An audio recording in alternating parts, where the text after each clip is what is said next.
আত্মশুদ্ধি মানে নিখুঁত হওয়া নয়। আত্মশুদ্ধি মানে প্রতিদিন একটু একটু করে ভালো হওয়ার চেষ্টা ও ভালো হওয়ার পথে এগিয়ে যাওয়া। রমজান হলো সুঅভ্যাস গঠনের সবচেয়ে বাস্তব ও কার্যকর প্রশিক্ষণকাল। রমজান এমন এক সুযোগ যখন ক্ষুধা আমাদের দুর্বল করে না, বরং ভেতরের শক্তিকে জাগিয়ে তোলে। যেখানে সংযম আমাদের চরিত্রকে শুদ্ধ করে। একজন শিক্ষার্থীর জীবনেও রমজান হতে পারে আত্মশুদ্ধির কার্যকর প্রশিক্ষণ। শিক্ষার্থী বন্ধুরা, আসসালামু আলাইকুম। আমি Mohammad Shariful Alam, expert in academic excellence and holistic development. আজকের ভিডিওতে আমরা জানব রমজানের কোন কোন সুযোগকে কাজে লাগিয়ে একজন শিক্ষার্থী হিসেবে এবারে রমজানকে আপনার জীবনের শ্রেষ্ঠ রমজানে পরিণত করতে পারেন। প্রথমত, রমজান হলো আত্মসংযম শেখার দারুণ সুযোগ। রমজান একজন শিক্ষার্থীর জীবনে আত্মসংযম শেখার সবচেয়ে কার্যকর প্রশিক্ষণ। আসল শিক্ষা শুরু হয় তখনই যখন একজন শিক্ষার্থী বুঝতে শেখে রমজানে নিজেকে নিয়ন্ত্রণ করা মানে শুধু পানাহার থেকে নিয়ন্ত্রণ নয়, বরং নিজের ভাবনা, কথা ও আচরণকে নিয়ন্ত্রণ করা। যে শিক্ষার্থী ক্ষুধার মাঝেও নিজেকে নিয়ন্ত্রণ করতে পারে, নিজের দায়িত্ব পালন করতে পারে, সে জীবনের যে কোনো পরিস্থিতিতে টিকে থাকার সক্ষমতা অর্জন করে। এই মাসে শিক্ষার্থী শিখে রাগ, গীবৎসহ অপ্রয়োজনীয় কথা ও কাজ নিয়ন্ত্রণ করতে। অনেক সময় দেখা যায় রমজানে ক্ষুধা পিপাসার কারণে সামান্য বিষয়েও বিরক্তি বা রাগ চলে আসে। আর ঠিক সেখানেই রমজানের পরীক্ষা।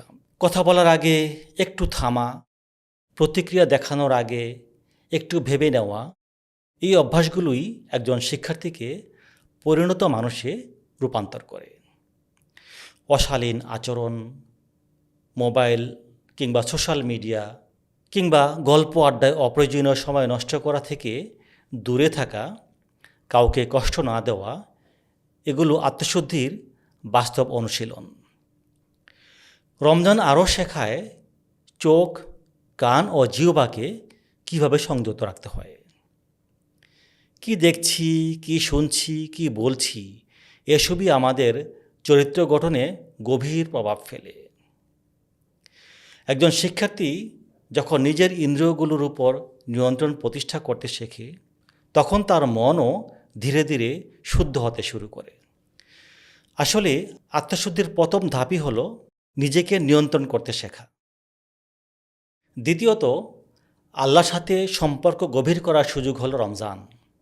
ব্যস্ত পড়াশোনার জীবনে একজন শিক্ষার্থীর দিন শুরু হয় ক্লাস, পরীক্ষা, অ্যাসাইনমেন্ট আর ভবিষ্যৎ ভাবনায়। এই দৌড়ের ভেতর যে সম্পর্কটা সবচেয়ে বেশি অবহেলিত হয় সেটি হলো আল্লাহর সাথে সম্পর্ক। আমরা সাধারণত সব ঠিক রাখতে চাই, রেজাল্ট, কেরিয়ার, সামাজিক মর্যাদা, সব কিছু। কিন্তু যার হাতে সব কিছু, তার সাথেই সম্পর্কটা দুর্বল হয়ে পড়ে। রমজান ঠিক এখানেই থামতে শেখায়, ভাবতে শেখায়। এটা যেন আল্লাহর পক্ষ থেকে একজন সিয়াম সাধনাকারীর জন্য নরম অথচ শক্তিশালী ডাক। এক অদৃশ্য শক্তি পরম মমতায় আকুতি জানায়, একটু থামো, নিজের ভেতরের দিকে তাকাও, আমার দিকে ফিরে এসো। রমজান আমাদের শেখায় নিয়মিত নামাজ কেবল একটি রুটিন কাজ নয়, এটা হলো রবের সাথে প্রতিদিন 5 বার দেখা করার সুযোগ। তৃতীয়ত, ধর্মের মর্মবাণী চর্চা ও উপলব্ধির উত্তম মাস হলো রমজান। রমজান হলো কোরআন নাজিলের মাস। একজন শিক্ষার্থী যখন রমজানে কোরআনের এক একটি আয়াতের অর্থ বুঝতে চেষ্টা করে এবং রাসূল সাল্লাল্লাহু আলাইহি সাল্লামের সুন্নাহর আলোকে জীবনকে দেখতে শেখে, তখন তার অন্তরের অন্ধকার দূর হয়, খুলে যায় মনের জট, বদলে যায় জীবন দৃষ্টি। সে উপলব্ধি করে জীবন কেবল পরীক্ষার নম্বর বা জিপিএ 5 নয়, নির্দিষ্ট কোনো পেশা বা পরিচয় নয়। জীবন হলো দায়িত্ব, ন্যায়বোধ, শৃঙ্খলা ও মানবিকতার সমন্বিত পথে চলা। কোরআন ও সুন্নাহর প্রকৃত জ্ঞান শিক্ষার্থীকে শেখায় কিভাবে সত্যের উপর অবিচল থাকতে হয়, কিভাবে মেধা, সময় ও সামর্থ্যকে নিজের ও অন্যের কল্যাণে ব্যবহার করতে হয়। চতুর্থত, রমজান হলো ক্ষমা করা ও ক্ষমা পাওয়ার শ্রেষ্ঠ মাস।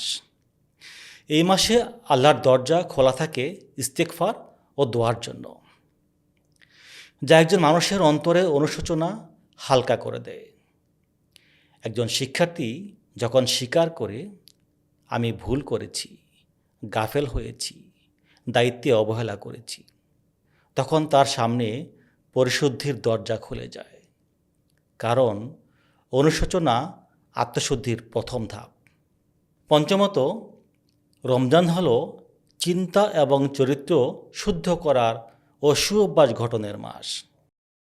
রমজান শিক্ষার্থীকে শেখায় আত্মপর্যালোচনা ও স্রষ্টা সচেতনতা।